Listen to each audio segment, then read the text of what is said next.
maintenant depuis 2008. Je dirais que l'émulation, c'est une tribu. Oui, ça vous paraît bizarre. Pourquoi une tribu? Mais parce qu'il y règne un esprit très particulier qui est perpétué par toutes les générations d'élèves et de professeurs, une ambiance, un climat que l'on ne trouve nulle part ailleurs. Et je pense que vous allez aussi retrouver au travers de ce parcours. Donc nous vous invitons à continuer avec nos élèves. Voilà, je vais leur laisser se mettre en scène. C'est en 1877, à l'initiative de quelques patrons et ouvriers, que la Société Émulation Dieppe ouvre ses portes.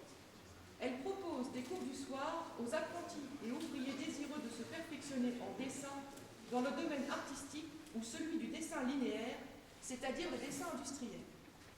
Dès 1880, la nécessité de cours pratiques en atelier, intégrés aux cours théoriques, se fait cruellement sentir. Et c'est en 1883 que l'enseignement devient industriel. Les locaux se révèlent vite exigus. Et pour faire face à ces nouvelles exigences et au nombre croissant d'élèves, la société connaîtra des déménagements successifs. Les deux premières scènes évoquent les débuts de notre école.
bien dans la tradition de notre cité maritime, à laquelle toute la population est restée profondément attachée. Elle est l'expression de ce tempérament d'audace, d'attrait du nouveau, dont ses ancêtres étaient possédés. Ils étaient de fameux découvreurs de terre, des chercheurs, d'intrépides créateurs. Les mots qu'ils choisirent pour le traduire ne l'expriment-ils pas magnifiquement? Émulation, diepoise, c'est comme une devise sur un blason.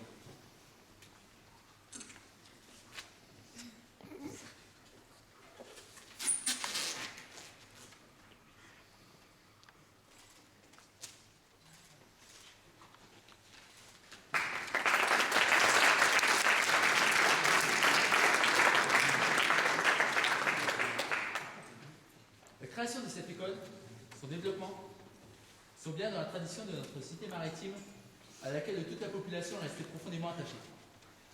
Elle est l'expression de ce tempérament d'audace, d'attrait du nouveau dont ses ancêtres étaient possédés.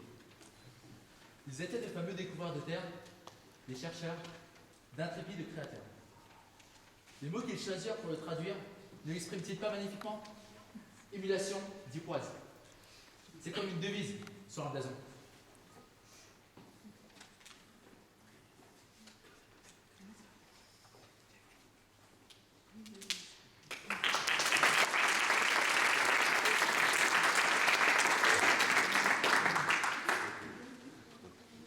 La création de cette école, son développement, sont bien dans la tradition de notre cité maritime, à laquelle toute la population est restée profondément attachée. Elle est l'expression de son tempérament d'audace, d'attrait du nouveau, dont ses ancêtres étaient possédés. Ils étaient de fameux découvreurs de terre, des chercheurs, d'intrépides créateurs. Les mots qu'ils choisirent pour le traduire ne sont pas magnifiquement? Émulation du poil. Comme une devise sur un blason. Le mot qu'ils choisirent Elle est l'expression de son tempérament d'audace. d'émulation des poils. C'est comme une devise sur un blason. L'expression de son tempérament d'audace, c'est choisir pour le lot, donc les traductions ne l'expriment pas magnifiquement. L'émulation des poils. C'est comme une devise sur la terre. Le mot qui choisir pour les traduire l'expression de son tempérament d'audace, oui, c'est des poils. C'est une devise sur un blason.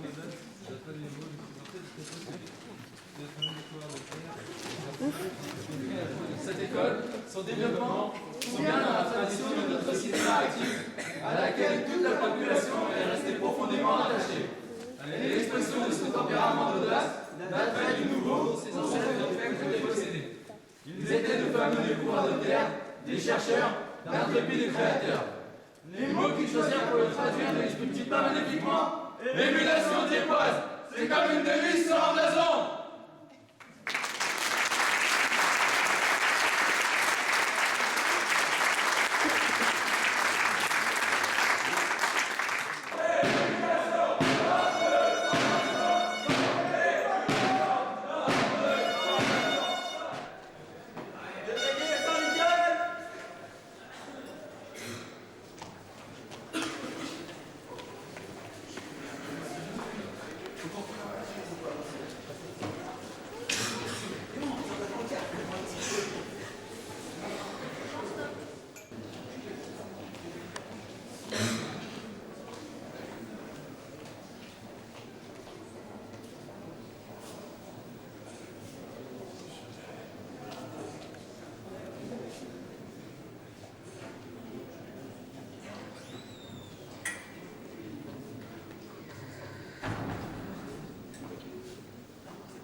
Le procureur de la République.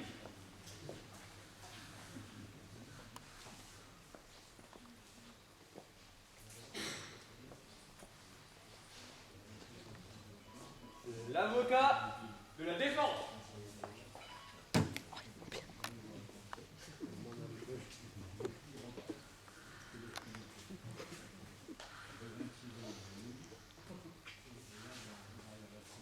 L'accusé.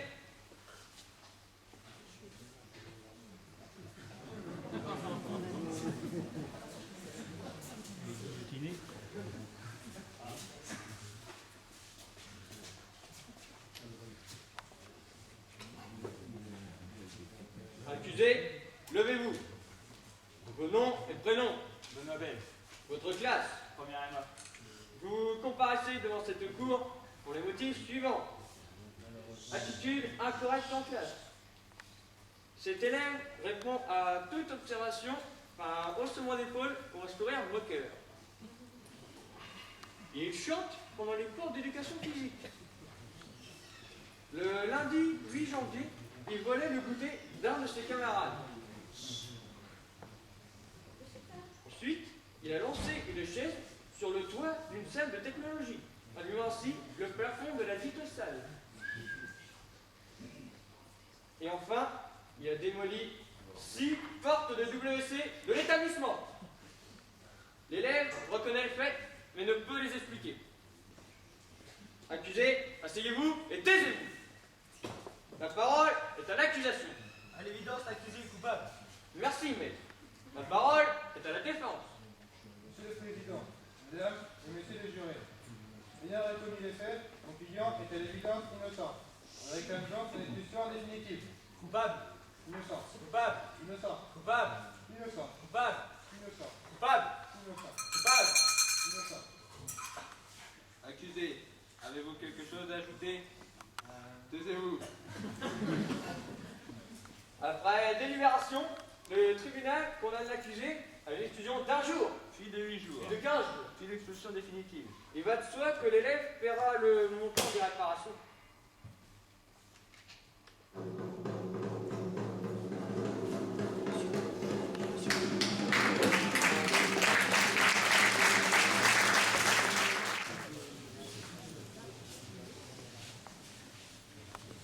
Traditionnellement, l'émulation ouvre ses portes au public une fois par an.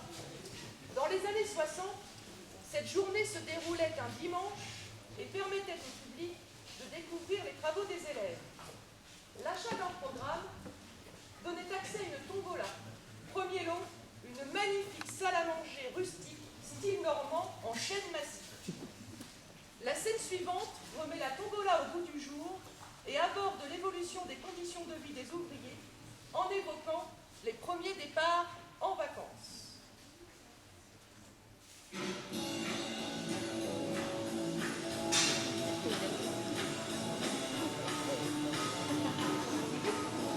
Bonjour à tous et à toutes. Ouais, Bienvenue à la grande tombola de l'émulation. ouais, De nombreux lots sont à gagner, plein de tickets sont encore à acheter. ah Achetez. ouais. Des tickets, personne? Ouh, moi. Ah, monsieur. Monsieur.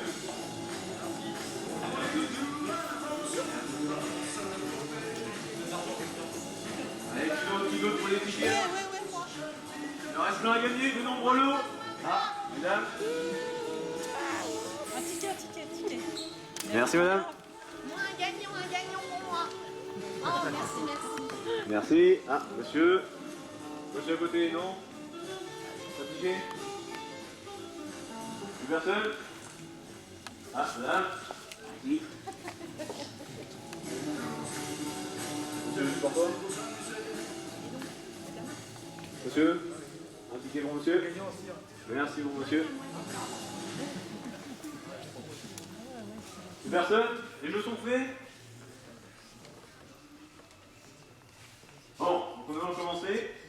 Donc, comme premier lot, une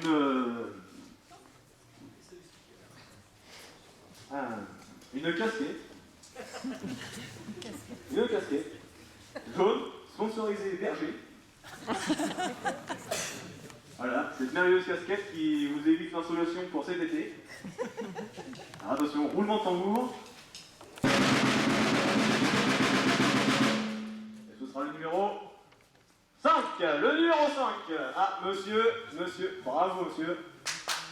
Ouais. Ça mérite une applaudissement. Voilà, écoutez. Ah, elle vous va super bien, super bien. Ouais, bon.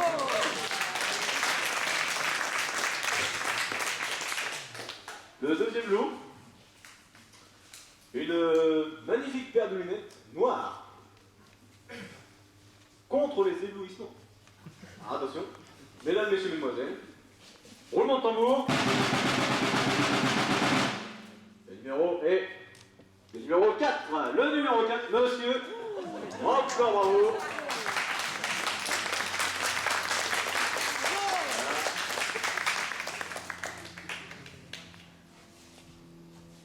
Oh, splendide, monsieur, super. Allez, vous l'applaudir encore. Ah, maintenant, le troisième lot. Un short inédit. Exactement la note de maintenant. Pour toutes les tailles. Alors attention, mesdames, messieurs, mesdemoiselles, pour ce magnifique short, roulement de tambour. Le numéro 28. Le numéro 28. Ah, monsieur encore. Ah, faut l'applaudir. Applaudissez-le. Je voudrais préciser, il n'y a aucune tricherie. Hein. Il y a purement que de la chance. Hein. Oui, c'est ça. Ouais. Oh, il est bien fait. Bravo, monsieur. Maintenant, quatrième lot. Il pourra vous servir particulièrement sur la plage. Cette magnifique serviette de l'émulation. Voilà, donc serre à tout. Alors, attention, roulement de tambour. Le numéro 46. Le numéro 46. Encore monsieur. Toujours monsieur.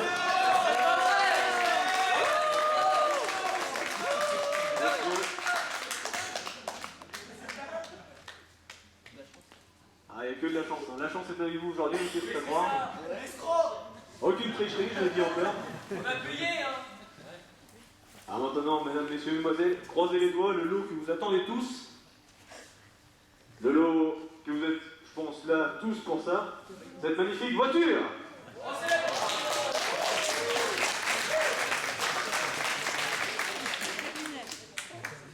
Il n'y a qu'une chance de la gagner, un seul numéro. Attention, roulement de tambour. C'est le numéro, attention, le numéro 39. Monsieur encore. Et voilà, monsieur. Super, voilà, cette voiture est à vous. Voilà. Voilà, qu'on n'oublie pas le premier cépage. Et voilà. Monsieur, vous êtes prêts pour vous pousser en vacances? Attendez, monsieur. Vous allez partir comme ça. Vous n'oubliez rien. Il ne vous faut rien de plus. Vous êtes sûr? Allez, l'émulation, seule l'émulation, vous offre cette magnifique créature. Et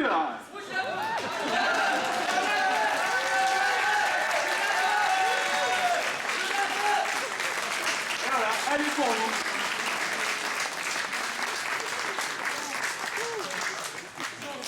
Et pour compléter ce jour, l'émulation vous offre aussi quelques petits électroménagers.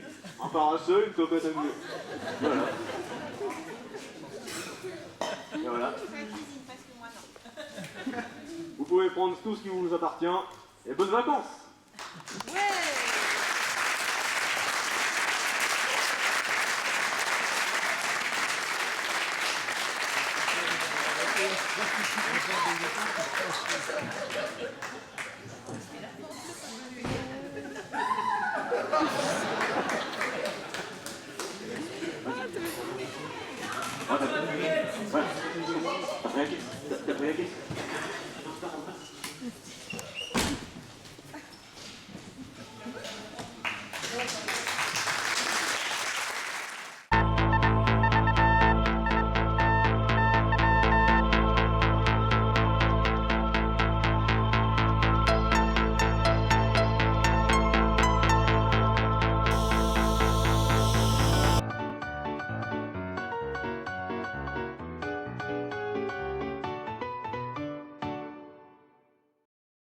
Quelle section il y avait à l'époque? Voilà. Oui, alors à l'époque, il y avait donc ajusteur, tourneur, fraiseur, et puis en chaudronnerie, soudeur, évidemment, et mécanique auto. On commençait par des petits travaux et ensuite on finissait par les CAP, c'était quand même des pièces assez sérieuses, hein, fenêtres dans le bâtiment ou meubles, armoires, cuisine, choses comme ça, quoi. Le matériel mis à notre disposition dans les premières salles de dessin, plus rien à voir avec les salles de dessin que vous connaissez aujourd'hui. Alors quel matériel? En fait, on le voit bien sur la photo. On n'avait pas grand-chose, on avait des tables un peu spécialisées, tables à dessin, qui avaient une règle qui se déplaçait parallèlement. On ne dessinait pas à l'époque sur des ordinateurs, voilà. Le dessin, c'est toujours le dessin.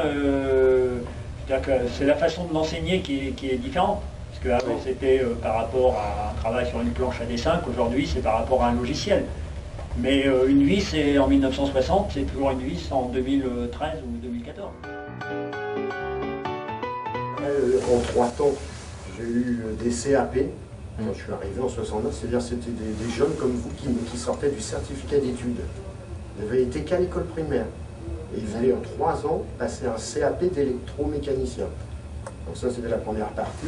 Ensuite, on est passé au BEP dans les années 74, où là, ils allaient jusqu'en 3e, comme vous. Et après, ils venaient 2 ans faire un diplôme, un BEP d'électrotechnique. Et puis en 86, on a créé le bac professionnel électricien, c'est-à-dire 86. Donc c'était 3 étapes différentes au sein de l'émulation. Aujourd'hui, c'est toujours comme ça, c'est un bac pro maintenant. Ce qui a changé aussi, c'est qu'en 2009, le bac pro avant c'était en 4 ans, c'est-à-dire qu'on sortait après son BEP 2 ans, puis on faisait 2 ans complémentaires pour son bac professionnel. Alors que maintenant, on arrive en 3e et on fait 3 ans pour le bac professionnel. Donc à l'époque, au départ, on faisait du schéma et tout ça, on faisait ça, ce qu'on appelle le rotring, hein, donc c'était pour faire la langue de Chine, sur calque. Puis après, c'était tirage sur une machine spéciale qui n'existe plus forcément pour donner aux élèves les documents.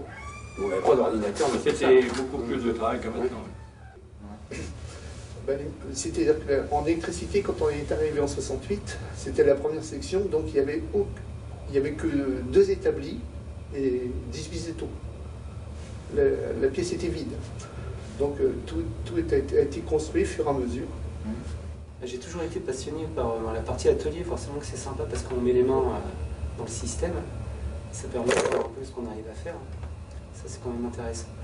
Mais on ne peut pas aller mettre les mains dans un coffret électrique ou dans une armoire électrique sans avoir fait de la technologie ou du schéma ou un petit peu d'automatisme avant, quoi.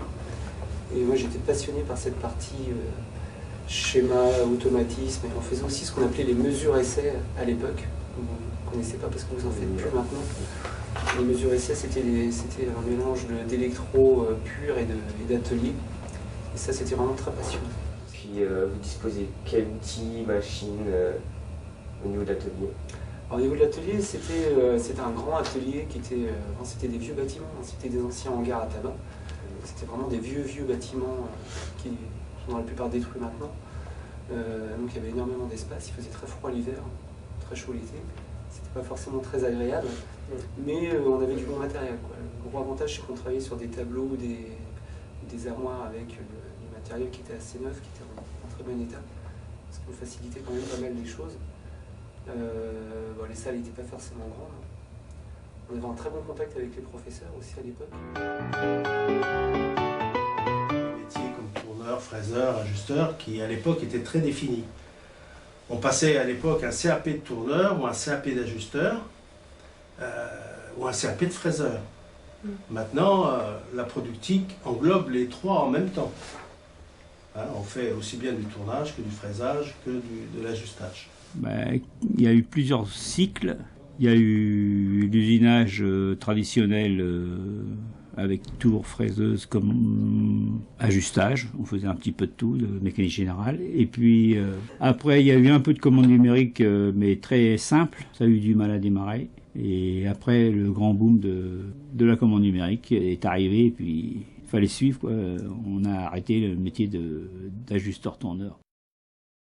Wow, on avait des tours, on avait des fraiseuses, on avait des étolimeurs, on avait des bandes de rectification. Donc à mon avis, ça n'existe plus. Mais bon, il y avait tout ça. C'était l'époque où la chaudronnerie, on travaillait encore au marteau, puis la tôle, marteau, la tôle. Il y avait très peu de machines-outils comme vous avez maintenant. On était encore ce qu'on appelle, quand nous allons dans les ateliers ajustage ou autres, on était encore à ce qu'on appelle l'établi. L'établi en chaudronnerie, on trouvait encore l'établi avec son étau à pied. Je suis prof de structure métallique qui a changé parce que mon appellation change tous les 2-3 ans. Donc au départ c'était chaudronnerie tuyauterie industrielle, c'est devenu structure métaux en feuilles. C'est passé par un structure métallique et c'est passé maintenant en technicien chaudronnerie industrielle.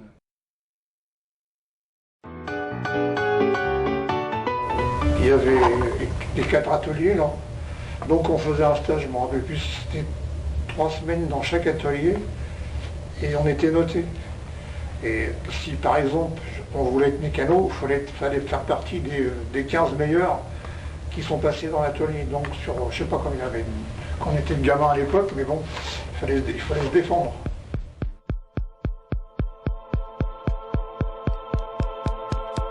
C'est vrai que les conditions de chauffage, d'éclairage, les conditions même technique, de travail technique, c'est des gaz, des fabrications des gaz d'échappement par exemple, parce que nous on travaille avec le moteur en route, là-bas c'était pas terrible. On n'en avait pas. On n'en avait pas, donc on démarrait pas beaucoup les voitures, parce que alors, vraiment de manière très courte, parce que sinon on risquerait de se gazer, c'est tout simplement. Donc là on était arrivé ici, on avait des aspirateurs, tout était bien, on avait les ponts, on avait la place, c'était conçu pour.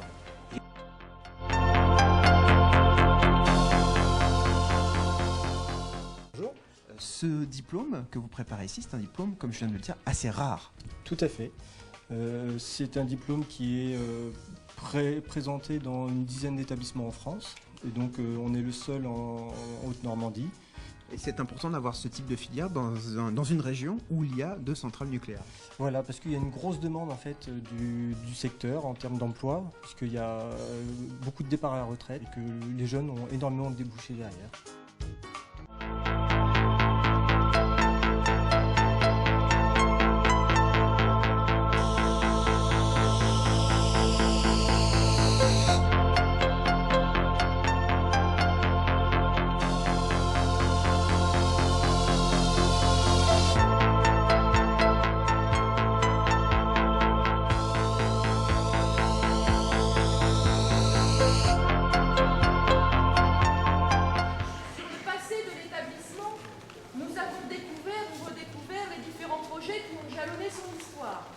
Les projets les plus fous, comme la colonie itinérante du début des années 50 ou l'avion dans les années 80, sans oublier aussi Nantes en 2009.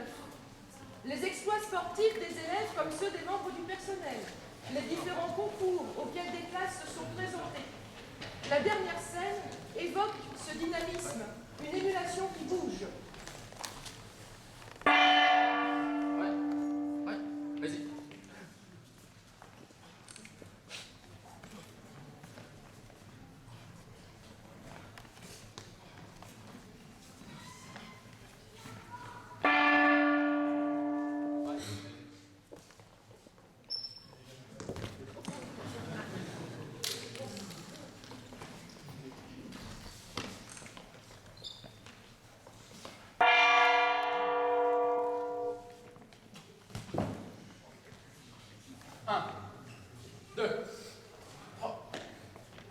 C'est reparti.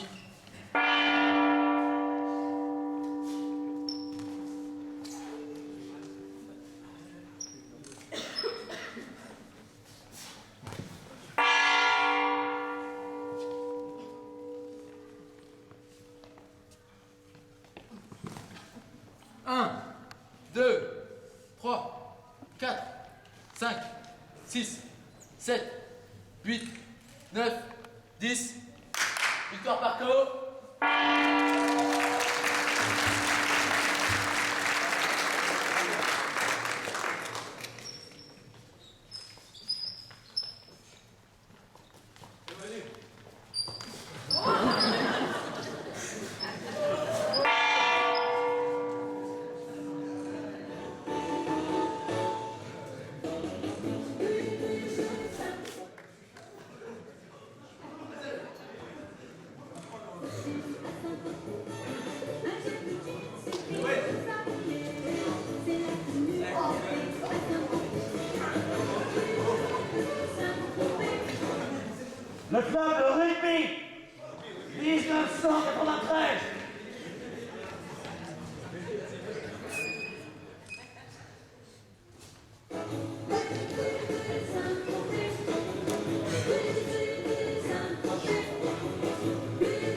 1978.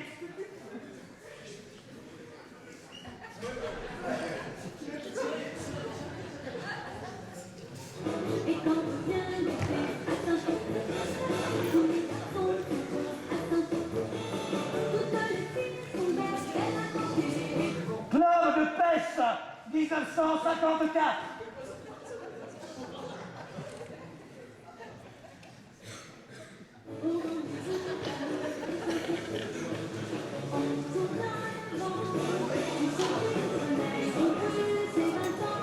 Activité culturisme, 1953.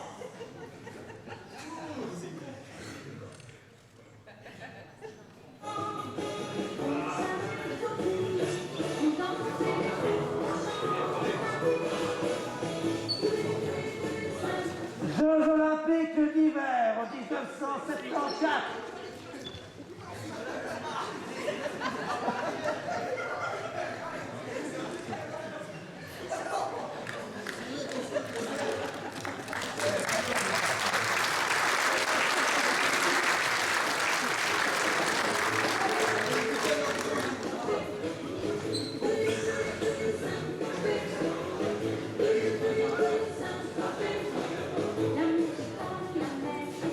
Club de karaté, 1948.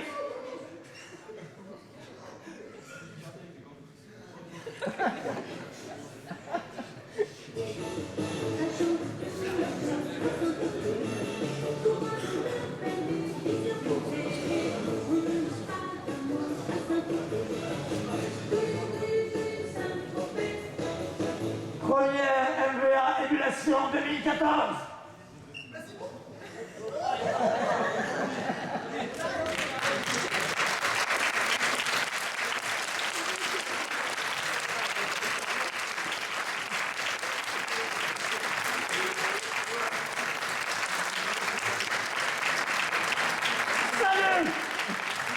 Terminé, mesdames, messieurs, oui, je suis d'accord. Je suis caché. Donc, le parcours est terminé. J'espère que ce spectacle vous a plu.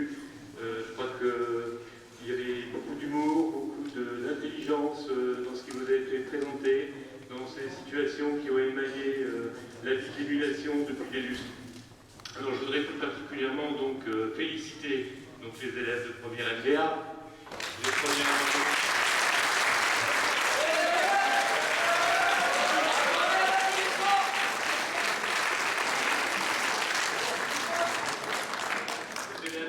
environnement nucléaire, les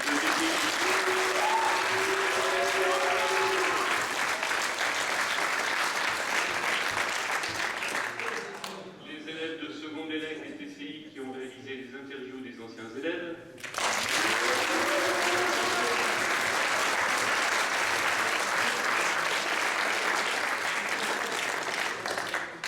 et puis eh bien, les gens qui ont encadré cela, qui sont essentiels et qui sont vraiment des gens dynamiques qui ont la volonté de faire perdurer cet esprit culturel qui règne au sein du lycée. Je veux dire Laurence Léger,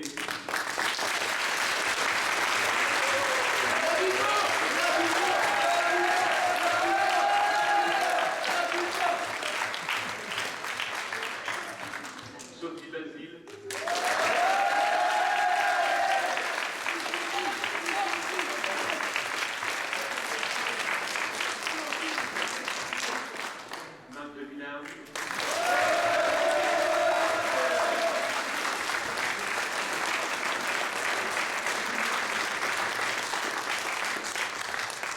nos comédiens de la Royal Zone qui ont encadré nos élèves, Dominique Bonafini et Isabelle Passon.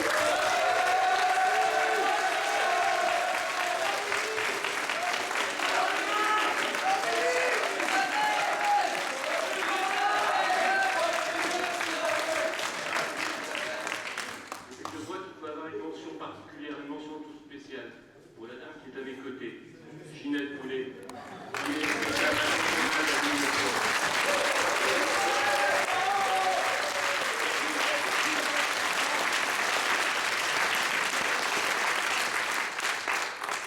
Je voulais aussi remercier les anciens élèves qui ont accepté gentiment de témoigner, les anciens personnels de l'établissement. Ludovic Pili, qui a été à la mise en scène.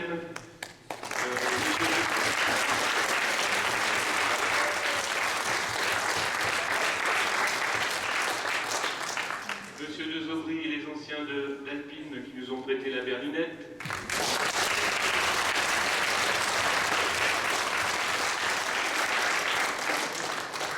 L'association du Talou.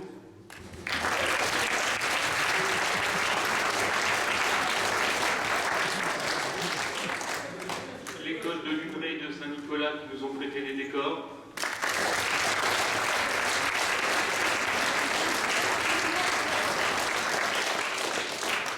Les collègues de micro et l'ensemble des enseignants, ainsi que le personnel qui ont gentiment accepté d'aménager les locaux pour faire cette représentation et qui ont un peu bouleversé leurs habitudes. Un grand merci à tous. Et puis pour terminer, sur un moment convivial, je vous invite à poursuivre votre chemin parce qu'il y a un petit buffet qui nous attend.